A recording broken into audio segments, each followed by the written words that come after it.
പുരുഷന്മാരിൽ ഏകദേശം 50% ആൾക്കാരും ഫേസ് ചെയ്യുന്ന മർമ്മപ്രധാന കാര്യം പറയാനാണ് ഞാൻ തോന്നിയിട്ടുള്ളത്. പക്ഷെ 50% ആണുങ്ങൾ ഇത് സഫർ ചെയ്യുന്നുണ്ടെങ്കിലും 50% പേര് മാത്രമേ ഒരു പ്രോപ്പർ സൊല്യൂഷൻ ഇത് തേടാറുള്ളൂ. ഇതൊക്കെ പരിഹരിക്കപ്പെടാത്തൊരു പ്രശ്നമാണ്. അതല്ലെങ്കിൽ അയാൾ ചെറുപ്പകാലത്ത് ചെയ്ത ചില തെറ്റുകൾ എന്ന് തോന്നിക്കുന്ന കുറച്ച് കാര്യങ്ങൾ, മാസ്റ്റർബേഷൻ, സ്വയംഭോഗം ചെയ്യൽ, അത്തരം സംഗതി മൂലമാണ് ഞാൻ ഈ ഒരു അവസ്ഥയിലേക്ക് എത്തിയതെന്ന് ഇയാൾ സ്വയം ചിന്തിക്കുകയും പുരുഷന്മാരുമായി ബന്ധപ്പെട്ട എല്ലാ ലൈംഗിക പ്രശ്നങ്ങളും നമുക്കിന്ന് ഡിസ്കസ് ചെയ്യുന്നില്ല. ഏറ്റവും പ്രധാനപ്പെട്ട 2 കാര്യങ്ങൾ ഞാൻ ഇന്ന് പറയാൻ ആഗ്രഹിക്കുന്നുള്ളൂ. 2 ടൈപ്പാണ് ഇതിലുള്ളത്. ഒന്ന് ലൈഫ് ലോങ് പി എന്ന് പറയും, രണ്ടാമത്തെ അക്വയർഡ് പി. ഭർത്താക്കന്മാരിൽ ശരിക്കും ഇതൊരു ഡിപ്രഷൻ അവസ്ഥ ഉണ്ടാക്കും ഈ ഒരു ബലക്കുറവ്.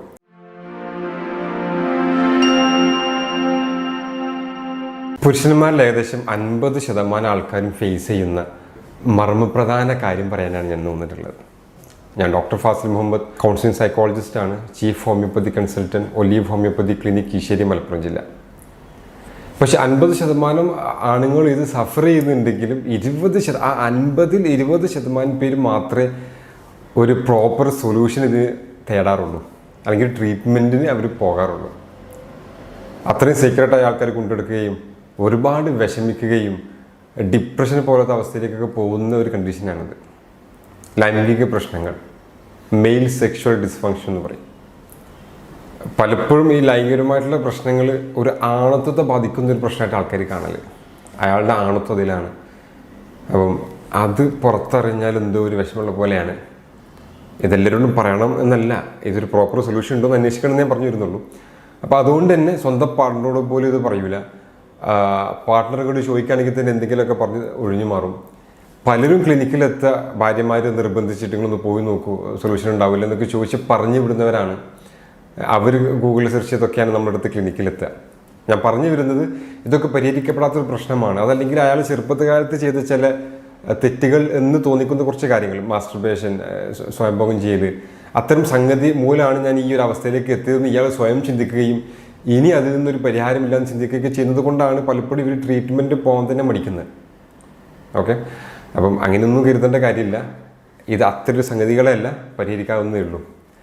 പുരുഷന്മാരുമായി ബന്ധപ്പെട്ട എല്ലാ ലൈംഗിക പ്രശ്നങ്ങളും നമുക്കിന്ന് ഡിസ്കസ് ചെയ്യുന്നില്ല. ഏറ്റവും പ്രധാനപ്പെട്ട 2 കാര്യങ്ങൾ ഞാൻ ഇന്ന് പറയാൻ ആഗ്രഹിക്കുന്നുള്ളൂ. ഒന്ന് ഇറക്ടൈൽ ഡിസ്ഫങ്ഷൻ, രണ്ടാമത്തെ പ്രീമച്വർ എജാക്കുലേഷൻ, ബലക്കുറവും പെട്ടെന്ന് ശുക്ലം പോകുന്നൊരവസ്ഥ, ശീഘ്രസ്ഖലനമാണ് ഞാനിന്ന് പറയാൻ പോകുന്നത്.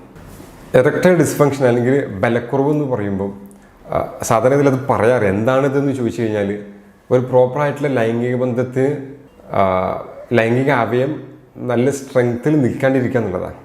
ഉദ്ധരിച്ച് നിൽക്കാണ്ടിരിക്കുന്നതിനാണെന്ന് പറയാം. ചില ആൾക്കാരിൽ അത് ഇൻ ദി ബിഗിനിങ്, ഇപ്പോൾ ലൈംഗിക ബന്ധം തുടങ്ങുമ്പോഴേ തന്നെ ഇത് ഉദ്ധരിച്ച് നിൽക്കില്ല.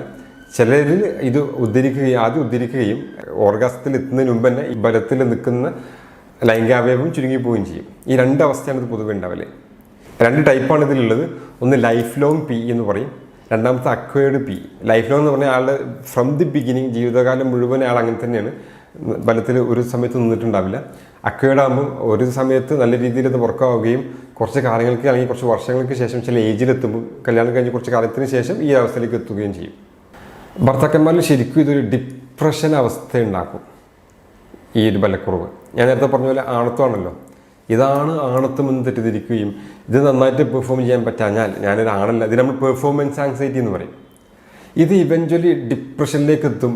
റിക്കറൻറ്റ് ഡിപ്രസീവ് ഡിസോർഡറിലേക്ക് വരെ ഇതൊക്കെ പോകും. ആൾക്കാരോട് സംസാരിക്കാത്ത അവസ്ഥ, മിണ്ടാനുള്ളൊരു വിഷമം, ഒരു അപകർഷതാബോധം, ഒരു കോൺഫിഡൻ്റ് ആയിട്ട് ഒരു കാര്യം, ഇതിൽ നിന്നല്ല ഒരു കാര്യവും ചെയ്യാൻ പറ്റാത്ത അവസ്ഥയിലേക്ക് എത്താറുണ്ട്. ചില ആൾക്കാരിൽ പെട്ടെന്നൊരു ദിവസം ഇതിങ്ങനെ സംഭവിക്കും. ഇപ്പം ഇറക്ഷൻ ബലക്കുറവ് വരികയും എന്തോ സംഭവിച്ച പോലെ അതിഭീകരമായ ടെൻഷൻ അവസ്ഥ നമ്മൾ ക്ലിനിക്കിൽ വരിക. ഫസ്റ്റ് ഡോക്ടർ ആകെ ഇനിയൊന്നുമില്ല, ഇനി എനിക്കൊന്നും ചെയ്യാനില്ല, വൈഫ് വളരെ ചെറുപ്പമാണ്, ഞാൻ എന്താണ് ചെയ്യുക, ഒരു ഭയങ്കര വെപ്രാളത്തിൽ അവർ സംസാരിക്കുക, എന്തോ നഷ്ടപ്പെട്ട പോലെ. അപ്പം ഞാൻ വളരെ കാമായിട്ട് കാര്യങ്ങൾ പറഞ്ഞ് മനസ്സിലാക്കും. ഒരു വിത്തിൻ 1 വീക്ക് അത് പ്രോപ്പറായിട്ടുള്ള അവസ്ഥയിൽ എത്തിയിട്ടുണ്ടാവും. പക്ഷേ ആ ഒരു 1 വീക്ക് ഇവർ അനുഭവിച്ച് തീർക്കുന്ന ടെൻഷൻസ് ചില്ലറൊന്നും ആവില്ല. പല കാരണങ്ങളൊക്കെ ഉണ്ട് ഇങ്ങനെ സംഭവിക്കാൻ. പലപ്പോഴും കല്യാണം കഴിഞ്ഞ ആദ്യ കുറച്ച് നാളുകളിലൊക്കെ അത് വളരെ വിഷമമായിട്ട് വരലുണ്ട്. 90% ആൾക്കാരിലും ഇതിൻ്റെ പ്രധാനപ്പെട്ട കാരണം സൈക്കോളജിക്കൽ ഇഷ്യൂസാണ്, മനസ്സുമായി ബന്ധപ്പെട്ട കാര്യത്തിലാണ്. ഫിസിക്കലായിട്ടുള്ള അല്ലെങ്കിൽ ഹോർമോൺപരമായിട്ടുള്ള കാര്യങ്ങൾ വളരെ റയർ ആൾക്കാരിൽ ഉണ്ടാവില്ലുള്ളൂ. കല്യാണം കഴിഞ്ഞുകൊണ്ട് ആങ്സൈറ്റി ഉണ്ടാവും, വൈഫ് വീട്ടിലെത്താണ് ആദ്യമായിട്ട് അത്തരം ഒരു സ്ത്രീയുമായിട്ട് ആ രീതിയിൽ നമ്മൾ ഇടപെടുന്നത്. സ്വാഭാവികമായിട്ടും നമ്മൾ എക്സൈറ്റ്മെൻറ്റ് ഉണ്ടാവും, അതിൻ്റെ കൂടെ ഒരു ഉത്കണ്ഠ ഉണ്ടാവും, എന്താവും എനിക്ക് നന്നായിട്ട് പെർഫോം ചെയ്യാൻ പറ്റില്ലേ, അത് ഇവഞ്ച്വലി പെർഫോമൻസ് ആങ്സൈറ്റിയിലേക്ക് നീങ്ങും. എനിക്ക് നന്നായിട്ട് പെർഫോം ചെയ്യാൻ പറ്റില്ലേ, എന്തായിപ്പോവും. സ്വാഭാവികമായിട്ടും ആ ഒരു ടെൻഷനും ഈ ആങ്സൈറ്റിയും ഇറക്ടൈൽ ഡിസ്ഫങ്ഷനിലേക്ക് നയിക്കും. അതുപോലെ പാർട്ണറും ആ രീതിയിലാണ്. അപ്പോൾ ഭാര്യയാണെങ്കിലും ആ ഒരു ടെൻഷനിലാണ് അവിടെ വരുന്നത്. അപ്പോൾ ഭാര്യയുടെ അത്ര സുഖകരമില്ലാത്ത മുഖം കാണുമ്പോഴും, എന്ന് വെച്ചാൽ ടെൻഷനായിട്ടുള്ള ഫേസ് കാണുമ്പോഴും, ആ രീതിയിലൊക്കെ സംസാരമൊക്കെ കാണുമ്പോഴൊക്കെ വീണ്ടും ടെൻഷൻസ് കൂടും. സ്വാഭാവികമായിട്ടും അത് ബലക്കുറവിലേക്ക് നയിക്കും. ആ ബലക്കുറവ് ഫസ്റ്റ് നൈറ്റിൽ അല്ലെങ്കിൽ ആദ്യ കുറച്ച് കാലത്ത് സംഭവിക്കുന്ന ബലക്കുറവ് വീണ്ടും ഇവരിൽ ടെൻഷൻസ് ഉണ്ടാക്കും. ഇനി എന്ത് ചെയ്യണം? കുറേ കഴിയുമ്പോൾ ഭാര്യയും ചോദിക്കാൻ തുടങ്ങും, എന്ത് പറ്റി? യഥാർത്ഥത്തിൽ സ്ത്രീകളിലൊരു കണ്ടീഷനുണ്ട്, വജീനിസംസ് എന്ന് പറയും. ഞാൻ മറ്റൊരു വീഡിയോയിൽ ചെയ്തിട്ടുണ്ട്. അവരുടെ യോനിഭാഗത്ത് കട്ടിയായിട്ട് അല്ലെങ്കിൽ മസിൽസ് സങ്കോചിച്ച് നിൽക്കുന്ന ഒരവസ്ഥ, അത് സ്ത്രീകളിൽ ഉണ്ടാകുന്ന ഇതേപോലത്തെ ഒരു അവസ്ഥയാണ്. മാനസികമായിട്ട് വിഷമം ഉണ്ടാകുമ്പോഴോ അല്ലെങ്കിൽ എന്താ പറയുക ടെൻഷൻസ് ഉണ്ടാകുമ്പോഴൊക്കെ ഉണ്ടാകുന്ന ഒരു അവസ്ഥയാണ്. അത് കാരണമാണ് പലപ്പോഴും ലിംഗം ഉള്ളിലേക്ക് ഇൻസേർട്ട് ചെയ്യാൻ പറ്റാതെ വരുന്നത്, ഒരു പ്രോപ്പർലി ലൈംഗികത്തിലേക്ക് വിഷമം ഉണ്ടാക്കുന്നത്. പക്ഷേ അതും ഈ ആണിലേക്ക് ചാർത്തപ്പെടും. ഇയാളിത് ട്രൈ ചെയ്യുകയും കുറച്ച് കഴിയുമ്പോൾ ബലക്കുറവ് വരികയും ചെയ്യുമ്പം സ്വാഭാവികമായിട്ട് അത് ഇറക്ടൈൽ ഡിസ്ഫങ്ഷൻ ആണെന്നും സ്ത്രീക്ക് അതൊരു കുഴപ്പമില്ലെന്ന രീതിയിലേക്ക് വരും. അങ്ങനെ വന്ന് ഡിവോഴ്സ് ആയ ആൾക്കാർ വരെ ക്ലിനിക്കിലേക്കൊക്കെ വരലുണ്ട്.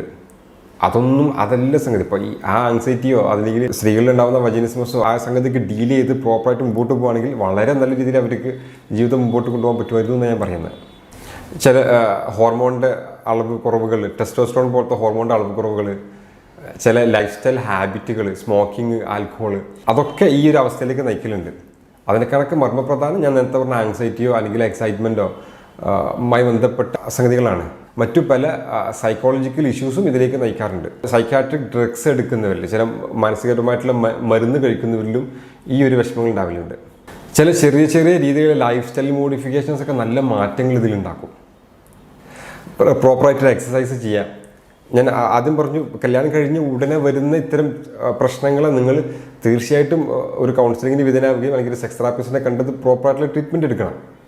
അത് കഴിഞ്ഞ് കുറച്ച് ഏജ്ഡ് ആയിട്ടുള്ള ആളാണെങ്കിൽ അവർക്കൊക്കെ ഈ ഒരു കൺസൾട്ടേഷന് കൂടെ ഡോക്ടറെ കാണിക്കുന്നതിന് കൂടെ നിങ്ങൾ ചെയ്യേണ്ട കാര്യമാണ്, മരുന്നിനപ്പുറം നിങ്ങൾ ചെയ്യേണ്ട കാര്യങ്ങളാണ്. റെഗുലറായിട്ട് എക്സസൈസ് ചെയ്യണം. ബ്ലഡ് അങ്ങോട്ട് റഷ് ചെയ്യുമ്പോഴാണ് നമ്മുടെ ലിംഗം ഉദ്ധരിച്ച് നിൽക്കുന്നത്. അത് സ്പോഞ്ച് പോലത്തെ ഒരു അവയവമാണ്. അതിലേക്ക് അറകളിലേക്ക് ബ്ലഡ് എത്തുമ്പോഴാണ് ഇത് പ്രോപ്പറായിട്ട് ഉദ്ധരിച്ച് നിൽക്കുക. അപ്പം ആ ഒരു സർക്കുലേഷൻ ഇൻക്രീസ് ചെയ്യാനായിട്ട് റെഗുലർലി എക്സസൈസ് ചെയ്യണം. റെഗുലർലി എക്സസൈസ് ചെയ്യാന്ന് പറയുമ്പം ആഴ്ചയിൽ 5 ദിവസമെങ്കിലും 45 മിനിറ്റ് നന്നായിട്ട് വിയർക്കുന്ന രീതിയിൽ എക്സസൈസ് ചെയ്യുന്നതാണ് നല്ലത്. 3 ലിറ്ററെങ്കിലും അല്ലെങ്കിൽ 8 മുതൽ 12 ഗ്ലാസ് വരെയെങ്കിലും വെള്ളം കുടിക്കാൻ ശീലമാക്കുക. റുമ്മമ്പഴം, അവഗാഡോ, ചില നട്ട്സുകൾ, ഓയിസ്റ്റർ പോലുള്ള ഫിഷ് സംഗതികളൊക്കെ ഫുഡിൽ ഉൾപ്പെടുത്തിയാൽ വളരെ നന്നാവും. സ്മോക്ക് ചെയ്യുന്ന ആളാണെങ്കിൽ സ്മോക്ക് ക്വിറ്റ് ചെയ്യുക. സ്മോക്കിങ് പതിയെ പതിയെ നിർത്തുക എന്നൊരു പ്രോസസ്സ് സ്മോക്കിങ്ങിൽ ഇല്ല എന്ന് പറയാം. സ്മോക്കിംഗ് ക്വിറ്റ് ഒറ്റയടിക്ക് നിർത്തണം, അപ്പോഴേ അത് നിൽക്കുള്ളൂ. അപ്പോൾ സ്മോക്കിങ്ങും ഇതിന് വിഷമമായിട്ട് വരാറുണ്ട്. ആൽക്കഹോൾ അമിതമായിട്ട് കഴിക്കുന്നവരിലും അത് പ്രശ്നങ്ങളുണ്ടാക്കും. കാരണം ഈ ആൽക്കഹോൾ അമിതമായിട്ട് ചെന്ന് കഴിഞ്ഞാൽ ഈ ടെസ്റ്റോസ്റ്ററോണിൻ്റെ അളവ് അത് കുറയ്ക്കും, ഈസ്ട്രോജൻ്റെ അളവ് അത് കൂട്ടുകയും ചെയ്യും. അപ്പോൾ സ്വാഭാവികമായിട്ടും ഈ വിഷമങ്ങൾ അത് ഉണ്ടാക്കും. ഈ ഇറക്ടൈൽ ഡിസ്ഫങ്ഷനിലെ ആൾക്കാർ പലപ്പോഴും ലൈംഗികതയോട് തന്നെ ഒരു താല്പര്യക്കുറവ് കാണിക്കും. കാരണം അയാൾക്ക് നന്നായിട്ട് പെർഫോം ചെയ്യാൻ പറ്റില്ല എന്നുള്ള ഒരു ബാക്ക്ഗ്രൗണ്ട് തോട്ട് അയാൾ അതിലേക്ക് പോകുന്നതിന് തടയും. അങ്ങനെ വരുമ്പോഴൊരു വിഷമം എന്താ വെച്ചാൽ സ്വാഭാവികമായിട്ട് ലൈംഗികത നടക്കാണ്ടിരിക്കുകയും ഭാര്യയിലും ഈ പ്രശ്നങ്ങൾ ഉണ്ടാക്കും. ഭാര്യയ്ക്കും കുറച്ച് കഴിഞ്ഞാൽ ലൈംഗിക വിരക്തി വരും. കാരണം അത്തരം ഒരു സംഗതി ഇയാളുടെ നിന്ന് കിട്ടുന്നില്ല. അതുകൊണ്ട് തന്നെ ഭാര്യയിലും ലൈംഗിക വിരക്തി ഉണ്ടാവും. ഒരു കല്യാണം കഴിഞ്ഞ ഒരു കപ്പിളിന് നല്ല രസകരമായി ലഭിക്കേണ്ട ഒരു സംഗതി മിസ്സാകുമ്പോൾ അതെല്ലാത്തിനും ബാധിക്കും. നല്ലൊരു ലൈംഗികത വളരെ സന്തോഷകരമായ ഒരു ദാമ്പത്യ ബന്ധത്തിലേക്ക് നയിക്കുമെന്ന് പറയാം. നമ്മൾ ചുമ്മാ ഹഗ് ചെയ്താൽ തന്നെ ഓക്സിറ്റോസിൻ എന്ന ഹോർമോൺ റിലീസാകും രണ്ടുപേരിലും. അത് ബന്ധങ്ങളെ ദൃഢാക്കും. അത് ഭാര്യനാവുന്നില്ല. ഇപ്പോൾ നമ്മൾ മക്കളെ ഹഗ് ചെയ്താലും മകൻ അമ്മമാരെ ഹഗ് ചെയ്താലും ഒക്കെ ഈ സാധനം ഉണ്ടാവും. ഓക്സിറ്റോസിൻ റിലീസാവും. അത് ഈ ബന്ധങ്ങളെ ദൃഢാക്കും. അപ്പം ലൈംഗിക ബന്ധം കുറയുക വഴി ഈ റിലേഷൻഷിപ്പിൽ തന്നെ പ്രശ്നങ്ങളുണ്ടാവും. അതായത് പഴയ പോലത്തെ ഒരു ഇൻറ്റിമസിയോ ഒരു സ്നേഹമൊന്നും വൈഫ് കാണിച്ചോളുന്നില്ല. അത് വൈഫിന് കിട്ടുന്നില്ല എന്നതുകൊണ്ടല്ല, വൈഫിൻ്റെയും ശാരീരികമായിട്ട് ചില മാറ്റങ്ങൾ ഉണ്ടാവും എന്നർത്ഥം. ഇറക്ടൈൽ ഡിസ്ഫങ്ഷന് മറ്റൊരു പ്രധാനപ്പെട്ട കോസാണ് ഈ റിലേഷൻഷിപ്പിലെ പ്രശ്നങ്ങൾ. ഭാര്യയും ഭർത്താവും തമ്മിലുള്ള അടി, ചുമ്മാ തർക്കിക്കൽ. മൈൻഡ് വളരെ ഇമ്പോർട്ടൻ്റ് ആണ്. നല്ല പീസ്ഫുൾ ആയിട്ടുള്ള മൈൻഡ് വളരെ ഇമ്പോർട്ടൻ്റ് ആണ് ലൈംഗികതയ്ക്ക്. ഓട്ടോണോമസ് നെർവുകളാണ് ഇതിനെ കൺട്രോൾ ചെയ്യുന്നത്. നമുക്ക് നമ്മളെ കൈയും കാലം ഹാൻഡിൽ ചെയ്യുന്ന പോലെ ലൈംഗിക അവയവത്തെ നമുക്ക് ഹാൻഡിൽ ചെയ്യാൻ കഴിയില്ല. അപ്പോൾ അതുകൊണ്ട് വളരെ പീസ്ഫുൾ ആക്കി പ്രസൻ്റ് ആയിട്ടുള്ള മൈൻഡ് സിറ്റുവേഷനിൽ നമ്മൾ എത്തണം. നമുക്ക് നമ്മളെ പാർട്ട്ണറോട് ഇഷ്ടമില്ലായി വരികയോ എന്തെങ്കിലും കുശുമ്പൊക്കെ പറഞ്ഞ് നമ്മൾ തെറ്റി നിൽക്കുകയൊക്കെ ചെയ്ത് കഴിഞ്ഞാൽ ഈ സാധനം വർക്കൗട്ട് ആവില്ല. അപ്പം നിങ്ങളുടെ ഇടയിലെ പ്രശ്നങ്ങൾ നിങ്ങൾ സംസാരിച്ച് തീർക്കണം. രണ്ടാമതൊരു കാര്യം, നല്ല കമ്മ്യൂണിക്കേഷൻ നിങ്ങൾ തമ്മിൽ വേണം. ഞാൻ എപ്പോഴും പറയുന്നതാണ് അവരോട്. ആവശ്യത്തിന് മാത്രം ഭർത്താവ് ഫോൺ വിളിക്കുന്നു, ഭർത്താവ് എല്ലാം കഴിഞ്ഞ് വീട്ടിലെത്തുമ്പോൾ എന്തെങ്കിലുമൊക്കെ ഉള്ള കാര്യങ്ങൾ ഭാര്യ പറയുമ്പോൾ അത് നമ്മൾ സപ്പോർട്ടീവായിട്ട് കേട്ടുകൊടുക്കൂല. ഞങ്ങൾക്ക് വേറെ ഒന്നും പറയാനില്ലേ, ഈ കുശുമ്പനെ പറയാനുള്ളൂ. അവർക്ക് അത്രയും സില്ലി കാര്യങ്ങളൊക്കെ പറയാനുണ്ടാവുള്ളൂ, നമുക്കത് കേട്ടുകൊടുക്കാമല്ലോ. സാധാരണ ഒരു സൈക്കോളജിക്കൽ കാര്യമായിട്ട് പറയാറുണ്ട്, ഒരു സ്ത്രീ 10,000 വാക്കുകളാണ് ആവറേജ് ഒരു ദിവസം സംസാരിക്കേണ്ടത്, എനിക്ക് അങ്ങനെ സംസാരിക്കും. പുരുഷൻ പക്ഷേ 5,000 സംസാരിക്കുള്ളൂ എന്ന് പറയുന്നുണ്ട്. അപ്പം ആണുങ്ങളുടെ കേസിൽ അവരുടെ വർക്കൊക്കെ കഴിഞ്ഞ് ഈ 5,000 എന്നത് 7,000 ഒക്കെ കഴിഞ്ഞിട്ട് അവർ വീട്ടിലെത്തുക. അപ്പോഴേക്കും ഭാര്യയുടെ സംസാരം തുടങ്ങുക. ഭാര്യയുടെ ഈ 10,000-ൽ 1,000 ചിലവായിട്ടുണ്ടാവുള്ളൂ, ബാക്കി 9,000 ബാക്കിയാണ്. അപ്പോൾ ഇവർ സംസാരിക്കാൻ തുടങ്ങും. സ്വാഭാവികമായിട്ട് നമ്മൾ മൈനസിലാണ് ഓടുന്നത്. അപ്പോൾ ഇത് എന്തിലേക്ക് നയിക്കും? കേൾക്കാനുള്ളൊരു ഇൻട്രസ്റ്റ് കുറയ്ക്കും. ഇത് പൊതുവേ ആണുങ്ങളിൽ കേൾക്കാനുള്ള ഇൻട്രസ്റ്റ് കുറയ്ക്കും. അപ്പോൾ അവർ അത് റിജക്റ്റ് ചെയ്യാൻ നോക്കും. അങ്ങനെ വരുമ്പോൾ ഇവരുടെ ഇടയിലെ കമ്മ്യൂണിക്കേഷൻസ് കുറയും. സ്വാഭാവികമായിട്ട് അത് റിലേഷൻഷിപ്പ് പ്രശ്നങ്ങൾ ഉണ്ടാക്കും. ചെറിയ കാര്യത്തിന് ദേഷ്യം പിടിക്കുന്നൊരവസ്ഥയിലേക്ക് വരും. ഭർത്താവ് ആഗ്രഹിക്കുന്ന കാര്യങ്ങൾ ഭാര്യ ചെയ്യാണ്ട് വരും. അതിലൊന്നും ഇൻറ്റിമസി ഉണ്ടാവില്ല എന്നർത്ഥം. അപ്പോൾ നിങ്ങൾ തമ്മിലുള്ള റിലേഷൻഷിപ്പ് ദൃഢമാക്കുന്ന എല്ലാ കാര്യങ്ങളും നിങ്ങളടുത്ത് ഉണ്ടാവാൻ വേണം. അപ്പോഴാണ് ഇതൊക്കെ പ്രോപ്പറായിട്ട് വർക്കൗട്ട് ആവുള്ളൂ. ചില പഠനങ്ങളൊക്കെ പറയുന്നത്, ഇപ്പോൾ ഭർത്താവിന് ഇറക്ടൈൽ ഡിസ്ഫങ്ഷൻ ഉണ്ടെങ്കിൽ, ഇപ്പോൾ പ്രോപ്പറായിട്ട് ഉദ്ധരിച്ച് നിൽക്കാത്തൊരവസ്ഥ ഉണ്ടെങ്കിൽ അത് സ്ത്രീകളുടെ ലൈംഗിക താല്പര്യം കുറയ്ക്കുമെന്ന് ഞാൻ പറഞ്ഞല്ലോ നേരത്തെ. അങ്ങനെ കുറവുണ്ടായി കഴിഞ്ഞാൽ പിന്നീട് ലൈംഗികത്തിൽ ഏർപ്പെടുമ്പോൾ സ്ത്രീകൾക്ക് അത് പെയിൻഫുൾ അവസ്ഥയുണ്ടാവും. ഡിസ്പെറൂനിയ എന്ന അവസ്ഥയിലേക്ക് എത്തും. പ്രോപ്പറായിട്ടുള്ള രീതിയിൽ ലൂബ്രിക്കേഷൻസ് ഇല്ലാണ്ട് വരും. അപ്പോൾ സ്വാഭാവികമായിട്ടും അത് പെയിൻഫുൾ ആയിട്ടുള്ള ഒരു ലൈംഗികത്തിലേക്ക് നയിക്കും. അപ്പോൾ എങ്ങനെ വന്നാലും ഇത് പ്രോപ്പറായിട്ട് ഡീൽ ചെയ്ത് കറക്റ്റ് ചെയ്ത് പോകണമെന്നർത്ഥം. സമയത്ത് ഇത് സംസാരിക്കണം, ഭാര്യയോട് സംസാരിക്കണം. എന്തെങ്കിലും പ്രശ്നമുണ്ടോ, സാറ്റിസ്ഫൈഡ് ആണോ അല്ലേ, എനിക്കെന്തെങ്കിലും പ്രശ്നങ്ങളായിട്ട് ഫീൽ ചെയ്യുന്നുണ്ടോ, ഞാൻ എന്തെങ്കിലും ചെയ്യേണ്ടതുണ്ടോ, അവർക്ക് നല്ല രീതിയിൽ കമ്മ്യൂണിക്കേറ്റ് ചെയ്ത് ആ കമ്മ്യൂണിക്കേഷൻ തന്നെ ഒരുപാട് പ്രശ്നങ്ങൾ കുറയ്ക്കുമെന്നാണ് പറയുന്നത്. ഞാൻ നേരത്തെ പറഞ്ഞത് സൈക്കോളജിക്കലാണ് ഇഷ്യൂ. ഇങ്ങനെ നിങ്ങൾ ഭാര്യയായിട്ട് കമ്മ്യൂണിക്കേറ്റ് ചെയ്യുമ്പോൾ, സംസാരിക്കുമ്പോൾ വളരെ സപ്പോർട്ടീവായിട്ട് അവർ ഇങ്ങോട്ട് സംസാരിച്ചു തുടങ്ങും. നമുക്കൊരു കെയർ തരും, ഒരു സപ്പോർട്ട് തരും. അതൊരു കോൺഫിഡൻസ് ലെവൽ നമുക്ക് കൂട്ടും അല്ലേ. അപ്പം നമുക്കും ഇതിൽ നിന്ന് പുറത്തേറാനുള്ള ഒരു അവസരം തരും. ഇനി മാത്രമല്ല, ധൈര്യമായിട്ട് നമുക്ക് ഡോക്ടറെ അടുത്ത് പോകാൻ, കാര്യങ്ങൾ സംസാരിക്കാനുള്ള ഒരു കോൺഫിഡൻസ് തരും. അപ്പം ഇതിൻ്റെ ബേസിക് സംഗതി കമ്മ്യൂണിക്കേഷൻ തന്നെയാണ് എന്നർത്ഥം.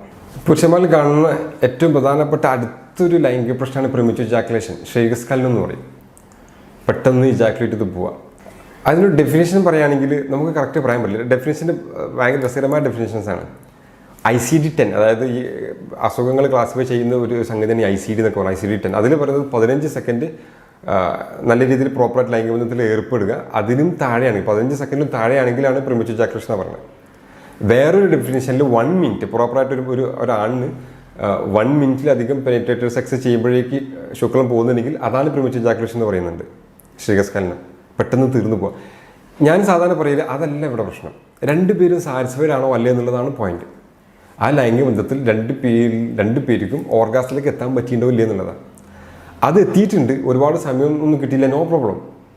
പക്ഷേ പുരുഷൻ ലൈംഗിക ബന്ധത്തിൽ ഏർപ്പെടുന്നു, അത് ഭാര്യയുടെ തൃപ്തികരമായ ഒരു അവസ്ഥയിലേക്ക് എത്തുന്നില്ലെങ്കിൽ അത് നമ്മൾ പ്രീമച്വർ ഇജാക്കുലേഷൻ പറയും, ക്ഷയികസ്ഖലനം എന്നൊക്കെ പറയും. ഒരുപാട് സമയം ഇതിൽ സെക്സിൽ ഏർപ്പെടുക, ലൈംഗിക ബന്ധത്തിൽ ഏർപ്പെടുക എന്നതേ അല്ല തീം. ഞാൻ എപ്പോഴും ഇവിടെ വരുന്ന കപ്പിൾസിനോട് പറയും, ഇതൊരു പെർഫോമൻസ് കാഴ്ചവെക്കാനുള്ള ഒരു സംഗതിയല്ല, ഒരു ഗെയിമല്ല.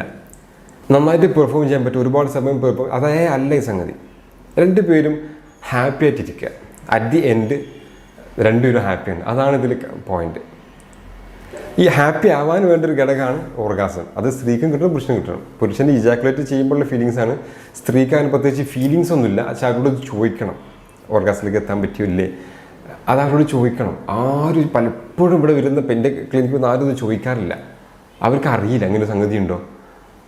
ചോദിച്ചാലല്ലേ അവർക്കത് പറയാൻ പറ്റുള്ളൂ. അങ്ങനെ കിട്ടിയിട്ടില്ലെങ്കിൽ എന്തൊക്കെ ചെയ്യാൻ പറ്റും, അതൊക്കെ ഒത്തിരി കാര്യങ്ങൾ പറയാനുണ്ട്. അതൊക്കെ ഇത്തരം ഒരു സോഷ്യൽ മീഡിയ നമുക്ക് പറയുന്നതിനൊരു പരിധി ഉണ്ടല്ലോ. ഈ പ്രീമച്വർ ഇജാക്കുലേഷനും അതിൻ്റെ കാരണമായിട്ട് വരുന്നത് ഞാൻ നേരത്തെ പറഞ്ഞ കാര്യങ്ങളൊക്കെ തന്നെയാണ്. റിലേഷൻഷിപ്പിലെ പ്രശ്നങ്ങൾ, ഭാര്യയും ഭർത്താവും തമ്മിലുള്ള വിഷമങ്ങൾ അതിലേക്ക് നയിക്കും. ആങ്സൈറ്റി അതിലേക്ക് വിഷമങ്ങൾ ഉണ്ടാക്കും. ആദ്യകാലത്തെ കല്യാണം കഴിഞ്ഞ കപ്പിൾസിലൊക്കെ, ന്യൂലി മാരീഡ് കപ്പിൾസിലൊക്കെ ഈ ആങ്സൈറ്റിയാണ് ഇപ്പോൾ മിക്കവാറും വിഷമങ്ങൾ ഉണ്ടാക്കൽ. പിന്നെ നമുക്ക് ഞാൻ നേരത്തെ കൊണ്ട് കൈയും കാലം ഹാൻഡിൽ ചെയ്യുന്ന പോലെ എത്ര സമയം അങ്ങനെയൊന്നും നമുക്കിതിൽ ഹാൻഡിൽ ചെയ്യാൻ കഴിയില്ല. ഓട്ടോണോമസ് നെർവുകളാണ്. ഒരു പെട്ടെന്ന് ഇജാക്കുലേറ്റ് ചെയ്ത് പോകുന്നു എന്നത് ഒരിക്കലും ഒരു പുരുഷൻ അല്ലെങ്കിൽ ഒരു ഭർത്താവ് മനഃപൂർവ്വം ചെയ്യുന്ന കാര്യമേ അല്ല. ആദ്യം മനസ്സിലാക്കുന്ന ഒരു കാര്യമാണ്, ഒരിക്കലും അവർ മനഃപൂർവ്വം ചെയ്യുന്നതല്ല. അവർക്ക് അത് കൺട്രോൾ കിട്ടാഞ്ഞിട്ടാണ്. അത് മാത്രമല്ല അത് അവരുടെ ഫിസിക്കൽ സംഗതിയുമായി ബന്ധപ്പെട്ടല്ല, അവരുടെ ആണത്വവുമായി ബന്ധപ്പെട്ടോ അല്ലെങ്കിൽ അയാളുടെ ബോഡിയിലെ ആരോഗ്യവുമായി ബന്ധപ്പെട്ടോ അല്ല അത്. ആ തെറ്റിദ്ധാരണയൊക്കെ ദയവേത് സ്ത്രീകളും പുരുഷനും മാറ്റണം. പലപ്പോഴും ഇതെന്തോ ഒരു പ്രശ്നമാണ്, എനിക്കതിന് പറ്റുന്നില്ല, എൻ്റെ ആണത്വപരമായിട്ടുള്ള എന്തോ ഒരു സംഗതികളുണ്ട്. പിന്നെ അത്തരം ചിന്തകളാണ് പലപ്പോഴും ഇവരെ ക്ലിനിക്കിലേക്ക് പോകാൻ ഒരു ഹെൽപ്പ് തരാനൊക്കെ പ്രിവെൻറ്റ് ചെയ്യണം. അതിൽ നിന്നൊക്കെ പിന്മാറാനുള്ളൊരു കാരണം ഇതാണ്. അങ്ങനെയൊന്നും നിങ്ങൾ ചിന്തിക്കേണ്ട കാര്യമില്ല. ഒരിക്കലും അത് നിങ്ങൾ മനഃപൂർവ്വം ചെയ്യുന്നതുമല്ല, നിങ്ങളുടെ ഇടയിൽ എന്തോ പോരായ്മയല്ല. പിന്നെ എങ്ങനെ പരിഹരിക്കണം എന്നുള്ളത് നമുക്കിത്തരം ഒരു സംഗതിയിൽ പറയാൻ കഴിയില്ല. അത് പരിഹരിക്കാനായിട്ട് ഒരു ഡോക്ടറെ കണ്ട് കൺസൾട്ട് ചെയ്ത് റെഡിയാക്കി എടുക്കുക. അതൊക്കെ അതിൻ്റെ പരിഹാരങ്ങളുണ്ട്, മരുന്നുകളുണ്ട്. ഹോമിയോപ്പതിയിലൊക്കെ സൈഡ് എഫക്ട്സ് ഇല്ലാത്ത വളരെ ഈസി ആയിട്ട് ഇത് റെഡിയാക്കാൻ പറ്റുന്ന മെഡിസിൻസ് ഉണ്ട്. ആ മെഡിസിൻ്റെ കൂടെ തന്നെ കൺസൾട്ടേഷൻ വളരെ ഇമ്പോർട്ടൻ്റ് ആണ്. അതാണ് ഞാൻ ആദ്യം എപ്പോഴും ഈ കൺസൾട്ടേഷൻ ഊന്നി പറയാൻ കാര്യം, നിങ്ങൾ തൊട്ടടുത്തൊരു ഒരു ക്ലിനിക്കൽ സൈക്കോളജിസ്റ്റിനെയോ അല്ലെങ്കിൽ സെക്സ് തെറാപ്പിസ്റ്റിനെ പോയി കാണണം. അവരുടെ ഒരു കൗൺസിലിംഗ് സെഷനാണ് ഏറ്റവും ഇമ്പോർട്ടൻ്റ് ആയിട്ടുള്ളൊരു ഭാഗം. അതിൽ ഒരുപാട് കാര്യങ്ങൾ നിങ്ങൾക്ക് മനസ്സിലാക്കാൻ പറ്റും. എവിടെയാണ് ഫാൾട്ട് പറ്റിയത്, എന്തൊക്കെ തെറ്റിദ്ധാരണകൾ നിങ്ങൾക്ക് ഉണ്ടായിരുന്നു, അതൊക്കെ തിരുത്താൻ പറ്റും. പിന്നെ സപ്പോർട്ടീവായിട്ട് കുറച്ച് മെഡിസിൻസും ചില കേസിലൊക്കെ ചില സപ്ലിമെൻറ്റ്സുകളും ചില മരുന്നുകളൊക്കെ വളരെ എഫക്റ്റീവായിട്ട് ഇതിന് മാറ്റങ്ങൾ ഉണ്ടാക്കുകയും ചെയ്യും. അമിതവണ്ണം, hyperthyroidism, metabolic disorders, hormonal ഇഷ്യൂസൊക്കെ പ്രീമച്വർ ഇജാക്കുലേഷൻ ഉണ്ടാക്കാറുണ്ട് കേട്ടോ. ചില ആൾക്കാരിൽ ഗിൽറ്റി ഫീലിംഗ്, ഈ ഞാൻ തെറ്റ് ചെയ്തു പോയി, ഞാൻ ചെറുപ്പകാലത്തൊക്കെ ഒരുപാട് മാസ്റ്റർബേറ്റ് ചെയ്തിട്ടുണ്ട്, അങ്ങനെ ആ ഗിൽറ്റി ഫീലിംഗ് ഉണ്ടല്ലോ, ഒരു തെറ്റ് ചെയ്തു എന്നുള്ള ഫീലിങ്സ് അതും ഇതിലേക്ക് നയിക്കലുണ്ട്.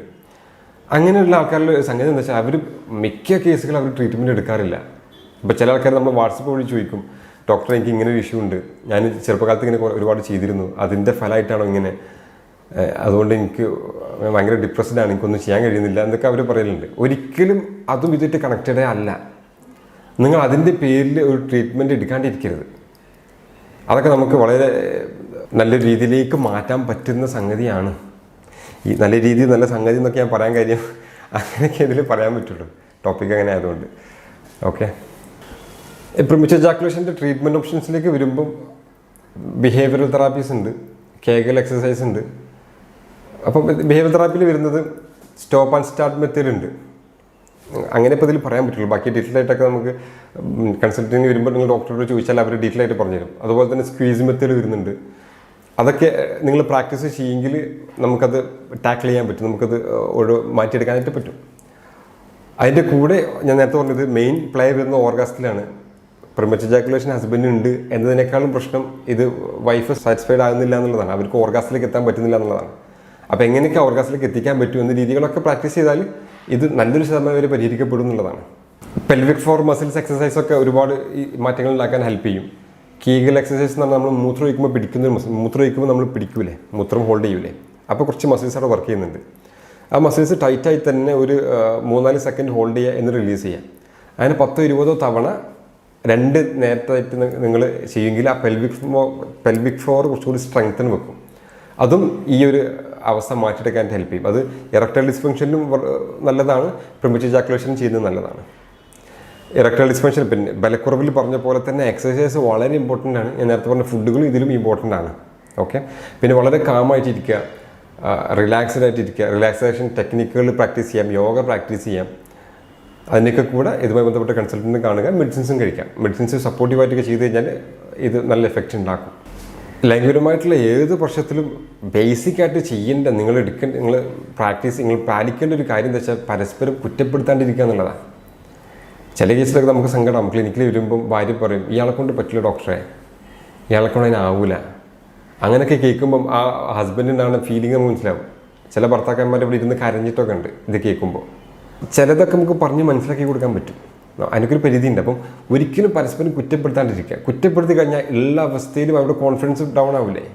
സ്വാഭാവികമായിട്ടും ഈ കോൺഫിഡൻസ് ലെവലും മെൻ്റൽ സ്ട്രെങ്ത്തുമാണ് ഇതിൽ മെയിൻ പാർട്ട്. അപ്പോൾ അത് പോയി കഴിഞ്ഞാൽ പിന്നെ റിക്കവർ ചെയ്യാൻ പണിയാണ്. മാത്രമല്ല അത്തരം കുറ്റപ്പെടുത്തലുകൾ മൊത്തത്തിൽ സെക്ഷൽ ഫങ്ഷൻസ് തന്നെ കുറയ്ക്കും, താല്പര്യം കുറയ്ക്കും. ഇറോസൽ എന്നൊരു സ്റ്റേജ് ഉണ്ട്, ഇപ്പോൾ താല്പര്യം ജനിപ്പിക്കുന്ന ആ ഒരു സ്റ്റേജിൽ ഡിസയറൊക്കെ ഉണ്ട്. ആ ഡിസയറിൻ്റെ തന്നെ ഭാഗത്തേക്ക് അവരെത്തൂല. ഒരിക്കലും കുറ്റപ്പെടരുത്, സപ്പോർട്ടീവായിട്ട് നിൽക്കുക, കൺസൾട്ടേഷൻ എടുക്കുക, പരിഹാരമുണ്ട്. പുരുഷന്മാരിൽ തന്നെ ലൈംഗികമായിട്ടുള്ള പ്രശ്നങ്ങൾ വേറെയും ഒത്തിരി കേസസ് വരുന്നുണ്ട്. പിന്നെ ഡിലേഡ് ഓർഗാസ്മിക് ഡിസ്ഫങ്ഷൻ എന്ന് പറയും, ഓർഗാസിലേക്ക് എത്താത്ത അവസ്ഥ, എത്രയായാലും ശുക്ലം പോകാത്ത അവസ്ഥകൾ വരുന്നുണ്ട്. അതൊക്കെ വളരെ റെയറാണ്. ക്ലിനിക്കിൽ പലപ്പോഴും വന്നിട്ടുണ്ട്. അതൊക്കെ നമുക്ക് അതിൻ്റെ കാരണങ്ങളെ കണ്ടെത്തി മാനേജ് ചെയ്യാൻ പറ്റുന്നതേ ഉള്ളൂ. അതുപോലെ തന്നെ ഹോർമോൺ പ്രശ്നങ്ങൾ വരുന്നുണ്ട്, ജനറ്റിക് ആയിട്ടുള്ള ചില അസുഖങ്ങൾ, ജനിതകരമായിട്ടുള്ള ചില അസുഖങ്ങൾ ഈ വിഷമങ്ങൾ ഉണ്ടാക്കാം. അപ്പോൾ പലപ്പോഴും ക്ലിനിക്കിൽ വരുന്ന ആൾക്കാരെ നമ്മൾ ക്വസ്റ്റ്യൻ ചെയ്ത് അവരുടെ കേസസ് എടുക്കുമ്പം ഈ സെക്ഷൽ ഓറിയൻറ്റേഷനിൽ വരുന്ന കുറേ പ്രശ്നങ്ങളുണ്ട്.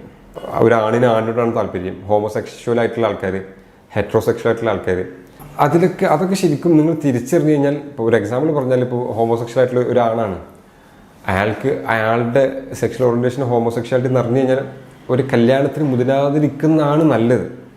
ഞാൻ പറഞ്ഞു കല്യാണം ശരിക്കും അതിൻ്റെ കോർ എലമെൻ്റ് ലൈംഗികതയാണ്. അപ്പം നിങ്ങൾക്ക് ഭർത്താവിന് ആണുങ്ങളോടാണ് താല്പര്യമെങ്കിൽ, വൈഫിനോട് താല്പര്യം തോന്നുന്നില്ലെങ്കിൽ, ഒരു പെണ്ണിനോട് തോന്നുന്നില്ലെങ്കിൽ അതവിടെ വർക്കൗട്ട് ആവില്ല. അങ്ങനെ നിങ്ങൾ നേരത്തെ തിരിച്ചറിയുകയാണെങ്കിൽ ഒരു വിവാഹത്തിന് മുതിരാതിരിക്കുന്നതാണ് നല്ലത്. അതെനിക്ക് തന്നെ പറയാൻ പറ്റുമെന്ന് പറഞ്ഞൂടാ. പക്ഷേ വളരെ വിഷമത്തോടെ എനിക്കത് പറഞ്ഞു. ഒത്തിരി കേസസ് അതിനെ ക്ലിനിക്കിൽ വരും. ഒരിക്കലും ഇയാൾ ഈ ഭാര്യ ഡിവോഴ്സ് ആയില്ല, പക്ഷേ ഒരു ഭർത്താവിൽ നിന്ന് കിട്ടുന്ന ഒരു സംഗതി ഈ ഭാര്യയ്ക്ക് കിട്ടുകയില്ല. അവസാനം ഇവർ ഇട്ടെറിഞ്ഞ് പോയ 10 വർഷമൊക്കെ ക്ഷമിച്ച് നിൽക്കി ഇട്ടെറിഞ്ഞ് പോയ കഥകളൊക്കെ ഉണ്ട്. ഞാൻ പറഞ്ഞതെന്ന് വെച്ചാൽ അതൊക്കെ നമ്മൾ ആദ്യം ഐഡൻറ്റിഫൈ ചെയ്ത് അതിനനുസരിച്ച് നീങ്ങുകയാണെങ്കിൽ ഒന്നുകൂടെ നന്നായിരിക്കും. അതുപോലെ തന്നെ ചില ഇഞ്ചുറീസ്, ഇപ്പോൾ ലൈംഗികത്തിന് പറ്റുന്ന ഇഞ്ചുറീസ്, നമ്മളെ ബാക്ക് പെയിൻ, നട്ടലിന് പറ്റുന്ന ഇഞ്ചുറികളൊക്കെ പിന്നെ പ്രീമച്ചർ ഇജാക്കുലേഷൻ അതല്ലെങ്കിൽ ഇറക്ടൈൽ ഡിസ്ഫങ്ഷനിലേക്കൊക്കെ നയിച്ചേക്കാം. ഓക്കെ, അപ്പോൾ അതൊക്കെ ഉണ്ടെങ്കിൽ ആ രീതിയിൽ ട്രീറ്റ്മെൻറ്റ് എടുക്കുക, എന്നിട്ട് അത് കറക്റ്റ് ചെയ്യുക. ഇത്രയൊക്കെയാണ് വളരെ കോമൺ ആയിട്ട് കാണുന്ന പുരുഷന്മാരിലെ പ്രശ്നങ്ങൾ. ഇപ്പം നിങ്ങൾക്ക് സംശയങ്ങൾ ഉണ്ടെങ്കിൽ ഈ വീഡിയോക്ക് താഴെ കമൻറ്റ് ചെയ്യാം. അതല്ലെങ്കിൽ എൻ്റെ വാട്സപ്പ് നമ്പറിൽ അതിലേക്കും ടെക്സ്റ്റ് ആക്കിയിട്ട് ചോദിക്കാം. ടെക്സ്റ്റ് ആക്കി ഇടുന്നതാണ് നല്ലത്, അതിന് റിപ്ലൈ വരാൻ സാധ്യത കൂടും. വോയിസ് ആകുമ്പോൾ നമുക്ക് ഒരുപാട് കേൾക്കാൻ പറ്റിക്കൊള്ളുന്നില്ല, നമ്മൾ റിപ്ലൈ തരും. വളരെ നല്ല രീതിയിൽ സംസാരിക്കുകയും കമ്മ്യൂണിക്കേറ്റ് ചെയ്യുകയും നിങ്ങളുടെ ലൈംഗിക പ്രശ്നങ്ങൾ ആദ്യം നിങ്ങൾ ഭാര്യയും ഭർത്താവും തമ്മിൽ ഡിസ്കസ് ചെയ്ത് പരിഹരിക്കാൻ പറ്റുന്നതാണോ എന്ന് നോക്കുകയും അതിനും സാധ്യമായില്ലെങ്കിൽ മാത്രം ട്രീറ്റ്മെൻറ്റ് എടുക്കുകയും ചെയ്യാം. ഹോമിയോപ്പതിയിൽ വളരെ എഫക്റ്റീവായിട്ടുള്ള മെഡിസിൻസ് ഈ പ്രീമച്ചർ ഇജാക്കുലേഷനും വിശേഷസ്ഖലനത്തിനും ബലക്കുറവിനൊക്കെ ഉണ്ട്. വളരെ എഫക്റ്റീവാണ്, സൈഡ് എഫക്ട്സും ഇല്ല, സേഫായിട്ട് എടുക്കാൻ പറ്റും. നിങ്ങൾക്ക് തൊട്ടടുത്തുള്ള ഹോമിയോ ഡോക്ടറെ കണ്ടാൽ മതി. അതിന് മുമ്പ് ഒരു കൗൺസിലിംഗ് സെഷൻ അറ്റൻഡ് ചെയ്യണമെന്ന് നടത്താം. ഇത്രയൊക്കെ പറഞ്ഞ് നമുക്ക് ഈ ഒരു ടോപ്പിക്കോട് അവസാനിപ്പിക്കാം. അടുത്ത നല്ലൊരു ഹെൽത്ത് ടോപ്പിക്കുമായിട്ട് നമ്മൾ വീണ്ടും വരും. ഞാൻ doctor Fazil Muhammad, counselling psychologist, chief homeopathy consultant, olive homeopathy clinic, Keezhissery, Malappuram ജില്ല. Thanks for watching. ബൈ.